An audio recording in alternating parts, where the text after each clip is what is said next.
Hello, everybody. It's your favorite boxing analyst reporting live from the Department of Corrections. So I wanted to discuss this real quickly with you all today. Opetaia, I've been telling you guys for a while, is very, very special. He's a special fighter, and he's an Australian. You guys know Johnny likes the Australians, and fucking, I think he is one of the most scary, skillful, dangerous and determined fighters in all of boxing, regardless of weight class. I was talking to my brother the other day, and he was interested in the idea of maybe Beterbiev and Bivol meeting in the middle with Usyk to fight at cruiserweight, and I was like, no. And the reason he brought it up is because Beterbiev and Usyk have history in the amateurs, and I said, what, I think that's a little too far gone at this point, but what would be interesting is seeing Usyk and Opetaia fight. If I had to pick a fight for Usyk to go out on, that would be it. Unless there's a third Tyson Fury fight, which I don't think is going to happen, but we'll get into that more as we get closer to the rematch between Usyk and Fury. But let's just say, this is casting a long shadow here, but let's just say Usyk beats Tyson Fury, and that's not even a for sure thing, but let's say he beats him a second time. I'm going through the rosters of guys that I'd like to see him fight, and there is Zilly Zhang out there, but I think somebody that would be even more interesting would be Opetaia. He's a fellow southpaw, he's undefeated, he's got fast hands, and he is by far the best cruiserweight in the world at this point. You know what I find funny? Canelo Alvarez was, grew bold and was talking out of his ass a couple years ago, talking about how he wanted to jump up and fight Makabu and Bakoli and all these bums who had titles at the time for a cruiserweight title. Well, how come I don't hear Canelo Alvarez calling out Opetaia's name? How come you don't hear anybody calling out Opetaia's name?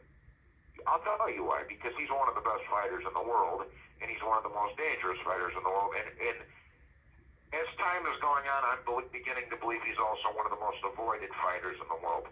Marius Breidis fought him twice, and Marius Breidis is an excellent fighter in his own right. He's one of Usyk's 3 or 4 best wins in his career. He was an excellent cruiserweight champion, Marius Breidis was, and Opetaia fought him twice, and both fights were competitive. The second fight, Breidis was a little older or whatever, but they were both very competitive fights, and in my opinion, this is what I would like to see, bro. And if boxing does the right thing, this is what should happen. By all logic, this is what should happen. Zurdo Ramirez now has a couple of titles at cruiserweight. Let's see a unification fight with Opetaia and Zurdo Ramirez. But unfortunately, because boxing is now a business instead of a sport, you're not going to see that. I guarantee you, Zurdo Ramirez doesn't want to get his fucking lipstick and his mascara knocked off his fucking cojones there, You don't want to get his lipstick and his mascara knocked off and his fucking hair gel knocked out of his fucking head against Opetaia, because that's what would happen. Opetaia would make an example out of fucking Zurdo Ramirez. I didn't even hear this fucker mention his name. But by all logic, by reason, by rational thought, that's what should happen right there. Is Zurdo Ramirez and Opetaia have a cruiserweight unification fight.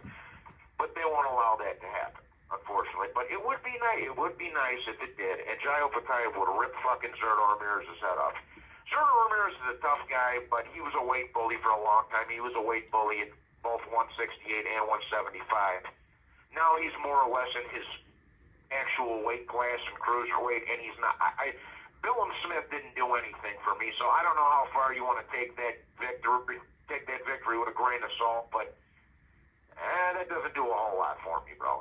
So in my opinion, those two need to fight for a unification fight and establish who's the number 1 cruiserweight in the world. And I guarantee you, if them two dudes were to fight, Opetaia would rip his fucking head off. If he thought Dimitri Bivol is one of the 4 or 5 best fighters in the world, no doubt about it, 3 or 4 or 5 best fighters in the world, but he's not the biggest puncher in the world. Opetaia, who's bigger, just as fast, and hits a lot harder, and is also a lefty, would fucking embarrass Zurdo Ramirez. I dare Zurdo Ramirez to sign the fucking contract by Opetaia, and I can fucking guarantee you Opetaia will rip that fucker's head off and become unified champion.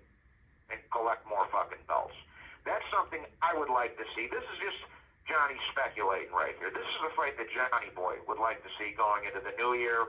I want to see Jai Opetaia and fucking Zurdo Ramirez have a cruiserweight unification and put somebody in the driver's seat, officially in the driver's seat in this division since Usyk's been absent. Like I said, really I think Jai Opetaia has been in the driver's seat all along since he beat Marius Bradis the first time. But that would really put a stamp on it for who's running that division if those two guys were to unify. And like I say, if that were to happen, and this is wishful thinking, if that were to happen, Jai Opetaia knocks the fuck out of Zurdo Ramirez. It would be swift, it would be brutal, it would be quick. He gets him out of there in a handful of rounds. I guarantee fucking it. And I would love to see it. And that's just something that's on Johnny Boy's wish list for New Year coming up.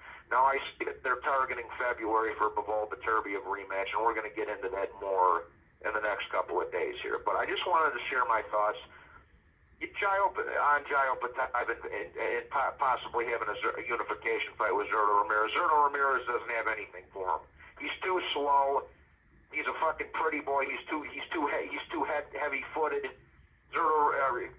Jai Opetaia would make a fucking example out of Zurdo Ramirez and get him out of there in 6, 7, 8 rounds, and I fucking guarantee it.